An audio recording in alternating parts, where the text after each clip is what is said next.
Mister Krishnaiah, sir. ఈ మధ్య సొసైటీలో సైబర్ నేరాలు మితిమీరిపోతున్నాయి. మనం ప్రజలకు చెప్పే ముందు యాజ్ ఏ హోమ్ మినిస్టర్ ముందు నేను ఎడ్యుకేట్ అవ్వాలనుకుంటున్నాను. మీరు కాస్త ఎక్స్ప్లెయిన్ చేస్తారని పిలిపించారు, చెప్తారా? మారుతున్న రోజులకు, పెరుగుతున్న కల్చర్కు అనుగుణంగా మనిషి తన సౌలభ్యం కోసం తను క్రియేట్ చేసిందే ఈ ఇంటర్నెట్ భూతం. నాకేం అర్థం కాలే. చెబుతా సార్. సరిగా వాడుకుంటే వారం, లేకపోతే శాపం. मैं इंटरनेशनल कोरियर से बात कर रहा हूँ. हाँ बोलिए. आप राव है क्या? हाँ मैं राव हूँ. आपको తెలుగు మాలూం? తెలుగు వచ్చమ్మా, తెలుగు వాడినే. నీ పేరు మీద ఒక కొరియర్ వచ్చింది. అయితే పంపించేసేయి. ఏంటి పంపించేది? కొరియర్ వచ్చింది అన్నావు కదా. వచ్చింది హెరాయిన్. హెరాయినా? మీరు రావే కదా. అవును. పేరు రావు, మీ ఆధార్ కార్డు పాన్ కార్డు ఇక్కడ మ్యాచ్ అయ్యాయి. అది ఎలా అవుద్ది చెప్పండి. వాట్సాప్ చేసా, చెక్ చేసుకోండి. కరెక్ట్ మ్యాచ్ అయ్యాయి కదా. అరే అవును, ఆధార్ కార్డు పాన్ కార్డు అన్నీ మీకు జైలు వద్దంటే నాకు 50 లక్షలు కొట్టాల్సిందే. సార్ అంతొద్దు సార్. మరి ఛాన్స్ లేదు సార్. 15 లక్షలకు చూడండి సార్. కొట్టు ఎంతో అంత తర్వాత చూసుకుందాం కానీ.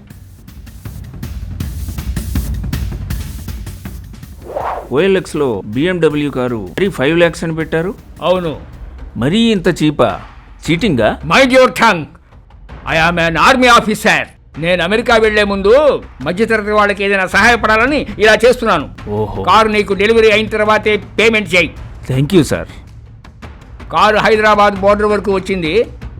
అక్కడ చెక్ పోస్ట్ వాళ్ళు ఆపారు. ఢిల్లీ రిజిస్ట్రేషన్ కదా సార్, అందుకే ఆపుంటారు. గుడ్, మంచి ఐడియా ఇచ్చావు. అందుకనే ఆపారు. అందుకని రిజిస్ట్రేషన్ ఫీజు ఎంత సార్? కట్టేద్దాం. ఎంత? 15,000. కుట్టేసా సార్. Very good. పనిలో పని నీ ఆధార్ కార్డు పాన్ కార్డు కూడా పంపించేయి. రిజిస్ట్రేషన్ కూడా చేయించేస్తా. Thank you sir. సార్ మళ్ళీ చేశారు. అవసరం ఏదైనా నిన్ను ప్రోత్సహించాల్సిన బాధ్యత నాకుంది కదా. ఆ రిజిస్ట్రేషన్ ఫీజు 50,000, ఆ ఫ్యాన్సీ నెంబర్కి 75,000, మొత్తం 1,25,000. సార్ కొట్టేస్తున్నా. ఎడిగొడ్డు. నాన్న ఏంటి నాన్న, ఇందాక నుంచి పైనుండి వింటున్నాను. ఎవరికో 1,25,000 పంపించా అంటున్నారు. ఎవరు? అదేరా, ఓఎల్ఎక్స్లో BMW కారు చీప్గా ఉందంటేనో డబ్బులు కొట్టాను. ఏది చూపించు, ఆ నెంబర్ ఏది? కొట్టేసా 1,50,000 వరకు. నాన్న ఇది 6 నెలల నుంచి ఓఎల్ఎక్స్లో ఉంది నాన్న. ఫ్రాడ్ నాన్న ఇది. ఆ నెంబర్ చెయ్యి, ఆ నెంబర్ కలుపు, నేను మాట్లాడతాను. ఇదిగో ఇదే నెంబర్కి. హలో. Army officer. ఫోన్ చలపతిరావుకి ఇవ్వు. నేను వాళ్ళ అబ్బాయిని మాట్లాడుతున్నా, విషయం చెప్పు.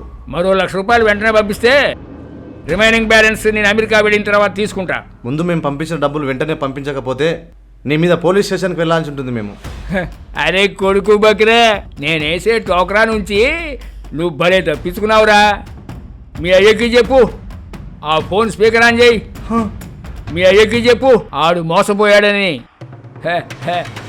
ఇలా ఎంతో మంది మోసపోతున్నారు సార్. సార్ నేను మోసపోయా. ఇప్పుడు చెప్పచ్చో లేదో కానీ నాకు కూడా ఫోన్ చేసి ఎవరో మీరు లంచం తీసుకున్నట్టు మా దగ్గర ఎవిడెన్స్ ఉంది, ఈ ఎవిడెన్స్ పబ్లిక్లో పెట్టద్దంటే 5 lakhs వెంటనే ట్రాన్స్ఫర్ చేయమని నాపై ఒత్తిడి చేశారు. నేను కూడా భయపడి 5 lakhs ట్రాన్స్ఫర్ చేశాను. ట్రాన్స్ఫర్ చేసిన తర్వాత తెలిసింది నేను కూడా మోసపోయాను. అయినా నువ్వు ఏ తప్పు నేరం చేయినాడు భయపడుతుంది దేనికయ్యా? అవును సార్, ఇలాంటివి చాలా జరుగుతున్నాయి. చాలామంది మీకు మనీ ట్రాన్స్ఫర్ చేశామని, మీ ఓటీపీ చెప్పమని ప్రెజర్ చేస్తే, మీరు మనీ ట్రాన్స్ఫర్ చేస్తే అంతే సంగతులు. అంతేకాదు కొంతమంది బ్యాంక్ నుంచి మాట్లాడుతున్నాం, అర్జెంటుగా పలానా ఇంత కట్టాలి, లేదంటే మీ మీద అరెస్ట్ వారెంట్ వచ్చిందని, ఇంకా మనీ ట్రాన్స్ఫర్ చేయమని బెదిరిస్తుంటారు. ఓటీపీ చెప్పమని ఒత్తిడి చేస్తారు సార్, ఇబ్బంది పెడతారు సార్. 2 లక్షల కంటే ఎక్కువ ట్రాన్స్ఫర్ చేస్తుంటే అది గమనించి బ్యాంకు వాళ్ళు ఎందుకని అడగడం తప్పనిసరి. అందుకనే ఇంటర్నెట్ని సరిగా వాడుకుంటే అద్భుతం. లేకపోతే దీనిని మానసిక వ్యభిచారులు వర్చువల్ ప్రాస్టిట్యూషన్గా వాడుతున్నారు.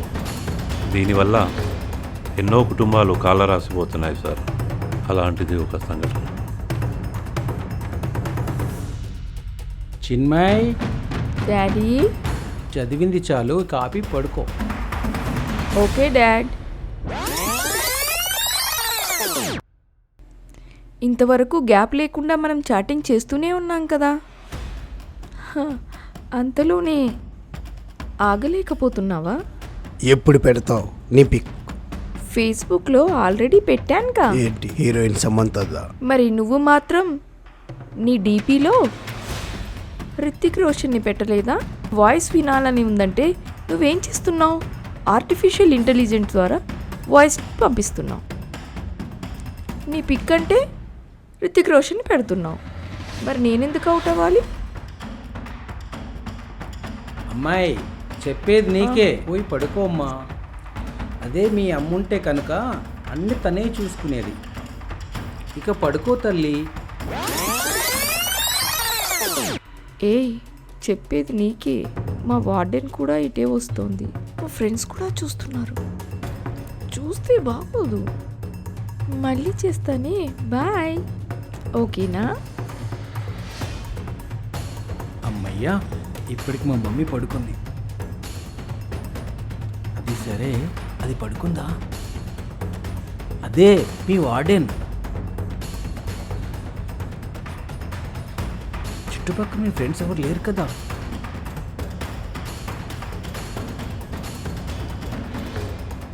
నా అంచనా నువ్వు చాలా బాగుంటావు అనుకుంటా. అబ్బా, ఒకరోజు నిజం తెలిసిపోయింది.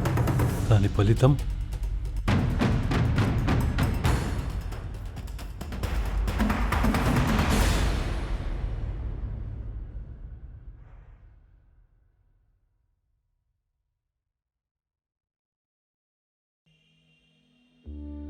ఇప్పుడు అర్థమైంది అయ్యా, నువ్వు దీన్ని అలావుద్దీన్ భూతం అని ఎందుకు అన్నావు. దీన్ని సరిగ్గా ఉపయోగించుకుంటే ఇదొక గొప్ప వరం. లేకుంటే భస్మాసుర హస్తమే. సైబర్ నేరాలను అరికట్టాలంటే ముందు మీరు ఎడ్యుకేట్ అవ్వాలి, ఎదుటి వాళ్ళని ఎడ్యుకేట్ చేయాలి. మిమ్మల్ని మోసం చేస్తున్నారని ఏమాత్రం అనుమానం వచ్చినా దగ్గరలో ఉన్న పోలీస్ స్టేషన్కి వెళ్ళండి, వారి సహాయాన్ని తీసుకోండి.